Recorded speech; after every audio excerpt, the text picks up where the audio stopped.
जय माता दी। जय माता दी सभी को। आज है सातवां नवरात्रा। सातवां नवरात्रा इसलिए क्योंकि इस बार एक तिथि घटी हुई थी, द्वितीय और तृतीया। दूसरा और तीसरा नवरात्रा एक हो रखा था, इसलिए आज सप्तमी है। और नवदुर्गों में जो ये सातवां नवरात्रा होता है वो कालरात्रि माता का होता है।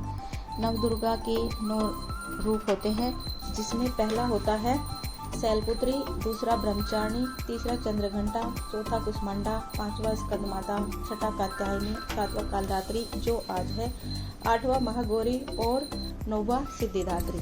ये माँ के 9 रूप हैं। जय माता दी। जय माता। कालरात्रि माँ सातवीं शक्ति यानी कालरात्रि के रूप में मानी जाती है। कालरात्रि माँ जिनके शरीर का रंग घने अंधकार की तरह काला है, जैसे कि नाम से ही पता चल रहा है। इनका रूप भयानक है। सिर के बाल बिखरे हुए हैं, गले में मुंडों की माला है और विद्युत की तरह चमकने वाली मालाएं जो मुंडों की माला पहनी हुई है वो चमक रही है। ये कालरात्रि माँ का स्वरूप है। जय माता। पौराणिक कथा के अनुसार रक्तबीज नामक राक्षस ने देवी देवताओं और ऋषि मुनियों को बहुत ही त्रस्त यानी परेशान कर रखा था। रक्तबीज राक्षस की विशेषता यह थी कि जैसे ही उसके रक्त की बूंद धरती पर गिरती यानी पृथ्वी पर गिरती, उससे एक और नया राक्षस पैदा हो जाता था।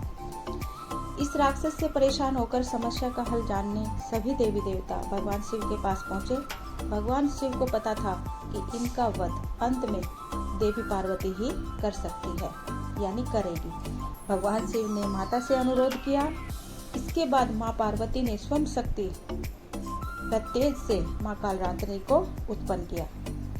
इसके बाद जब माँ ने दैत्य रक्त बीज का अंत किया और उनके शरीर से निकलने वाले रक्त को माँ कालरात्रि ने जमीन पर गिरने से पहले ही अपने मुख में भर लिया, तो इस रूप से माँ पार्वती कालरात्रि माँ कहलाई और रक्त बीज का वध कर दिया। और पूरे ब्रह्मांड में पूरे देवी देवताएं उनकी जय जयकार करने लगी और फूलों की वर्षा होने लगी। माँ भगवती की अनुकंपा सभी पर बनी रहे। जय माता दी। जय भगवती माँ। जय माँ अम्बे। जय माँ दुर्गे। जय माता दी। अष्टमी पूजन होगा।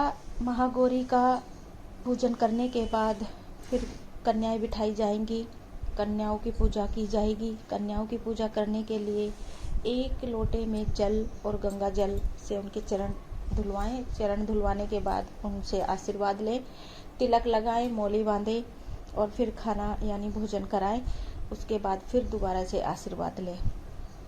माँ भगवती की अनुकंपा उन्हीं के रूप में आप पर बनी रहेगी।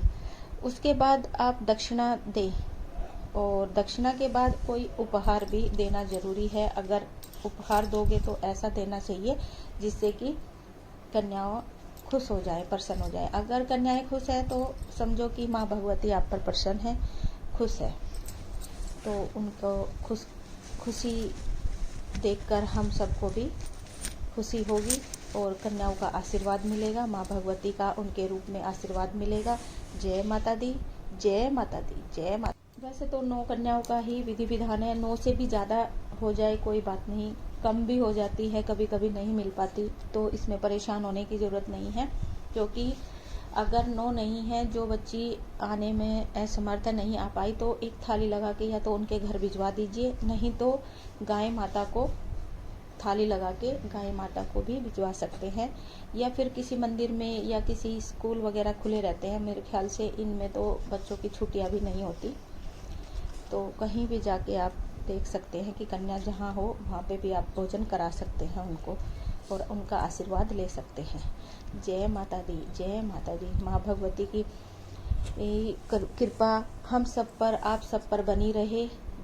माँ अम्बे का आशीर्वाद हमें यूं ही मिलता रहे। जय माता दी। जय माता दी। राधे राधे। जय श्री कृष्णा। श्री शिवाय नमस्तुभ्यं। हर हर महादेव।